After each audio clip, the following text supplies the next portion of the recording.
Welcome back to Palangi 21. Today I will show you a 2023 American psychological horror film written and directed by M. Night Shyamalan, titled Knock at the Cabin. The film stars Jonathan Groff and Ben Aldridge as a couple who are suddenly held hostage by four strangers, and demand they sacrifice one of their own to avert the apocalypse. The film opens with 7-year-old Wen, who is vacationing with her parents Eric and Andrew, at a remote cabin in rural Pennsylvania. While catching grasshoppers, Wen is approached by a stranger named Leonard. Initially friendly, he explains that he needs Wen and her parents' help to save the world. However, Wen becomes suspicious when 3 other people appear with makeshift weapons. Wen flees to warn Eric and Andrew. Leonard knocks on the door and tells Eric and Andrew that they are there for a task and need to speak to them directly. The family begins locking the doors and windows, but the group begins to break into the house through the windows. Eric gets into an altercation with Sabrina, where he falls and loses consciousness. Andrew fights and beats Redmond. The 4 end up subduing the family, but Sabrina tends to Eric's wound. A brief flashback shows Eric and Andrew meeting Andrew's parents, and the two are not comfortable with their son's sexuality. While Andrew is disappointed since they left after 45 minutes despite a 7-hour drive, Eric promises they will always be together.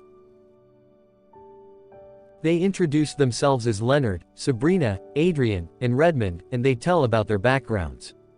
Leonard is a kids' basketball coach, Sabrina is a nurse, Adrian is a line cook, and Redmond works in sanitation. They claim that they have never met before this day and have no intention of harming the family. However, in the past week, they have been driven by visions and an unknown force to find the family. The group foresees an impending apocalypse in which Leonard claims oceans will rise, a pandemic will spread, the sky will fall, and darkness will envelop the earth. The only way to prevent this is for the family to sacrifice one of their own. They are warned that, although they will survive the apocalypse, if they do not make a choice, they will be the last people alive. Eric and Andrew suspect that the group is lying and that the attack is motivated by hatred and delusion. When the family refuses to make a choice, the visitors sacrifice Redmond by covering his head with a cloth and beating him to death with their weapons. A concussed Eric sees a figure of light as Redmond dies. Another flashback shows Eric and Andrew when they first adopted Wen. She was born with a cleft palate but had surgery to fix it. Back in the present, Leonard turns on the TV to show the family about the events that have transpired thus far.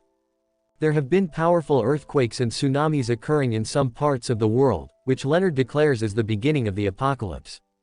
Andrew recognizes Redmond, whom he believes to be Rory O'Bannon, a homophobe who had assaulted him in a bar years prior, leading to Rory's imprisonment. Andrew thinks Rory tracked him down for revenge and manipulated the others to go along with his ruse. Leonard, Sabrina, and Adrian question Andrew's assumption and grapple with their guilt, but still hold on to their visions. They reveal that Redmond's death has unleashed the first judgment of humanity. Wen attempts to escape through the basement, but Leonard catches up to her and brings her back to the house. The next morning, Adrian cooks breakfast for Wen. When it comes time for the family to choose again, Adrian steps up to plead her case. She tells them that she has a son named Charlie, and in her visions, she has repeatedly seen his death and cannot stop hearing his screams. She begs the guys to think about that in their decision, but Andrew still tells them no. Leonard and Sabrina beat and decapitate Adrian. They then put on the news, which is reporting on the spread of a deadly virus that affects children.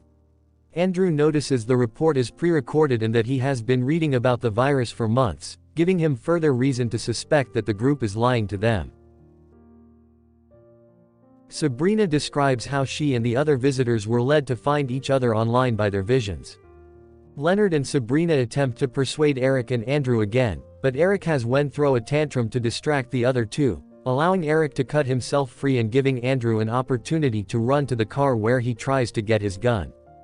As he tries to load the gun, she tries to break in and lightly stabs him, but he fires his gun and forces Sabrina to drop her weapon.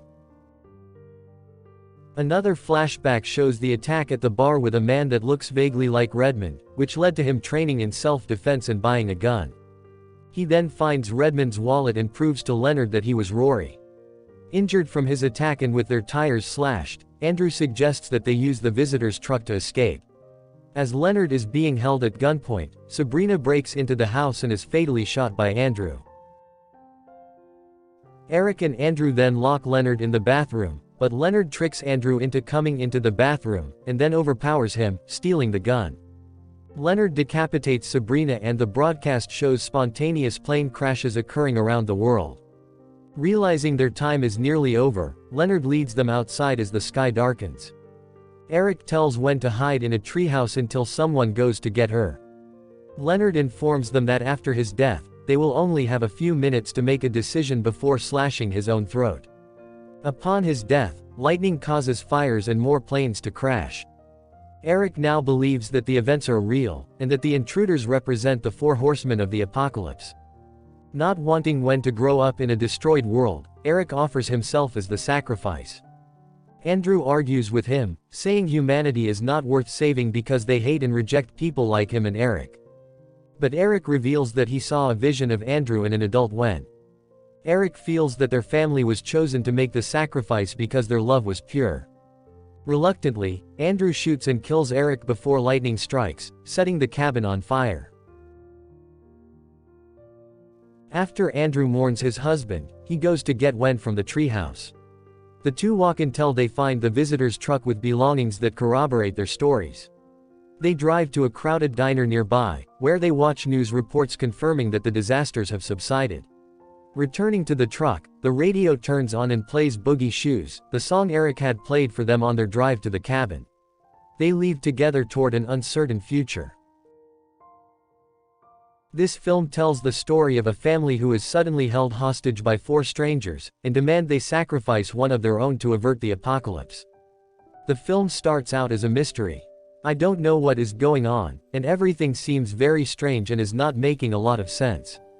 Throughout the film, the uninvited guests try to convince them that they can stop the apocalypse. Eric and Andrew make a logical choice, as parents who want to save their family members. The film has a good concept but poor execution. The story starts well, but ends badly. Most of it was bland, boring, and it doesn't make any sense. I don't understand why they were chosen out of the 8 billion people in the world. For having pure love, that's all. Does no one else have pure love? There are lots of plot holes that should be explained. There is no plot twist in the end. The acting is good but there is no character development in the film, so I don't really care what happens to them. This film could be a great film if they focused on storyline, directorial, and character development, but sadly they don't. Thanks for watching this video. Make sure to subscribe, and turn on notification.